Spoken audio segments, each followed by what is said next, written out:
श्रीमयी मिश्र को मिलपारे बड़ दायित्व। निर्वाचन न लढ़ी सीधा जाई ओडिशार हक पाई लढ़ी पारंती।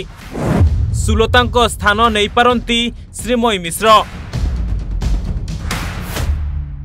श्रीमयी मिश्र जने शक्तिशाली महिला नेत्री हेले तांकू सांसद पाई टिकेट मिलिला नहीं। टिकेट रो आशा देखाई दल भूली गला। किंतु एबे श्रीमयी को मिलपारे बड़ दायित्व।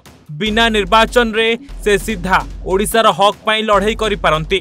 हाँ आज्ञा, दल श्रीमयी सह किछि भल करिनी यह भाबी एबे प्रायश्चित करबा पाई बोधे चिंता करिछि।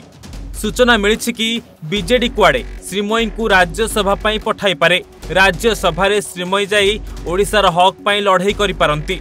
सुलतांको स्थान रे श्रीमयी होई पारंती राज्यसभा प्रार्थी। दल पक्षरु एमिति कौनसी खबर मिली नथिले सुधा एबे एमिति किछि आलोचना मुंड टेकिछि, जहा परे श्रीमयी को पाई एबे साधारण जनता शुभेच्छा जणाउछंती। हटी पारंती सुलता देव, तांको स्थान रे राज्यसभा को जाई पारंती श्रीमयी मिश्र, जहाकु नै एबे चर्चा जोर धरिछि। एभली चर्चा को साधारण लोके स्वागत मध्य करिछंती। 147 विधानसभा आसन मध्यरु केवल श्रीमयी को नहीं चर्चा सबुठारु आगरे। तेबे इहारी भितरे श्रीमयी को कौन पाई राज्यसभा पठा जिबा दरकार सेही कथा सामना को आसीछि। श्रीमयी हेउछंती एमिति जणे महिला नेत्री जे पुरुखा नेता को पछरे पकाई एबे चर्चा रे आगरे रहिछंती। एमिति सब कारण कहि देउछि श्रीमयी राज्यसभा को जिबा दरकार बोली। प्रथम कारण हेउछि श्रीमयी हेउछंती जणे बीजेडी रा श्रृंखलित एवं विवाद रे नथिबा नेत्री।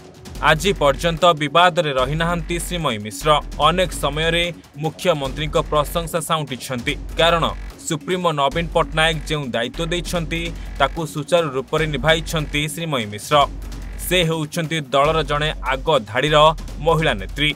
द्वितीय कारण हेउछि भुवनेश्वर लोकप्रियता हातेइछंती श्रीमयी। जेतेबेले तांकू ओटीडीसी रो दायित्व मिलिथिला सेतेबेले से राजधानी रे अधिक सक्रिय होइथिले। तांकू नै आरंभ होइथिला चर्चा। आउ जेतेबेले तांको भुवनेश्वर पर्यवेक्षक दायित्व मिलिथिला सेतेबेले भुवनेश्वर संसदीय क्षेत्र रे विधायक माने भल मनरे श्रीमयी को ग्रहण करथिले, जहा तांको टिकेट मिलिबा आशा को द्विगुणित करथिला। सबुठार बड़ कथा हेउछि आभ्यंतरीण सर्वे।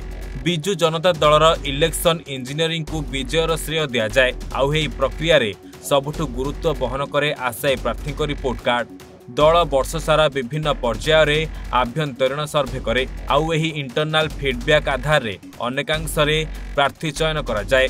सूत्रରୁ मिलिथिबा सूचना अनुसार श्रीमयी को रिपोर्ट कार्ड पूर्वापेक्षा एथर बेस भल रहिछि। Bureau report, Odisha Bhaskar.